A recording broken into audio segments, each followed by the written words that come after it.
pero como ya estoy medio abuelita, reacciono fácilmente y me cuesta hablar. Pero sí, la hermana Raquel es un regalo para Paraguay, sobre todo por el lugar que ocupa, porque siempre decimos, ay, qué flojo, qué desanimados vemos a nuestros obispos, a los superiores, pero esta vez no tenemos motivos para quejarnos, sino solamente para agradecer que alguien como ella es luz que alumbre y anime a tanta gente de iglesia, de sociedad, de asociaciones culturales, que no encuentran la esperanza, no encuentran el ánimo de seguir adelante. Y como dice una canción, siempre hay por quien luchar, siempre. Termina una causa o parece como que se cierra, hay otra que tenemos delante.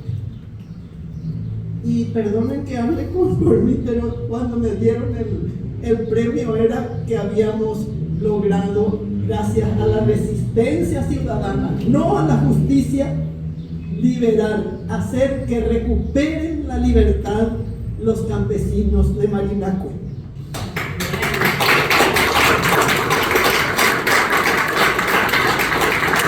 Ahora que ya tienen las tierras, pero no hay una sola persona, un solo policía que esté imputado por la muerte de tantos hermanos campesinos. Pero está en camino la titulación. Entonces digo, Margarita, ¿y ahora qué? Porque algo tenemos que hacer mientras vivimos acá. Aunque la juventud, los años se vaya yendo, pero el espíritu debe estar fuerte, firme hasta el final. Y ahora mi lucha es por difundir y hacer conocer la injusticia que se está cometiendo con nuestro ex ministro de Educación y Ciencia de la era de Fernando Lugo, el doctor Luis Alberto Rial. No debemos dejarlo solo, porque lo que se quiere es invisibilizarlo, tenerlo allí en el calabozo de la agrupación especializada, solo, con doble llave, doble cerrojo, porque ahí estaba Palau, y ahí lo ponen a nuestro educador, el mejor ministro de Educación que tuvimos, PhD en Educación en Alemania, estudioso y admirador de Indalecio Cardoso, el de la Escuela Nueva. Y el perjuicio que le hacen en su reputación a una persona como él es injusto. Por eso les invito a difundir esta causa, a hacer algo, a no quedar indiferente. Hay tantos casos, cada uno puede tener el suyo, pero que nadie diga, ay, qué aburrida estoy, no sé qué hacer. Tenemos mucho por el cual luchar. Bueno, yo tampoco estaba preparada, como dijo el nuncio, pero nunca falta cuando hay entusiasmo y ganas de seguir viviendo y haciendo.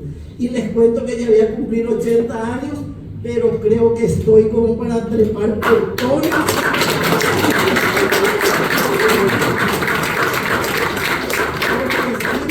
Como hicimos con los estudiantes de la Católica cuando le echamos del rectorado a alguien que había apoyado la firma de la ley 209, que en la época de la dictadura fue la causa del 88% y más de los presos en aquella época, desaparecidos, torturados, exiliados.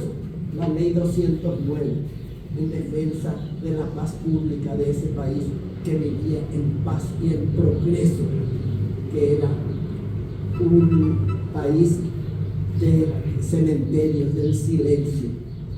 Y no estamos lejos, con otra cara, con con otra mirada, con otras formas, pero ojo, atentos, atentos.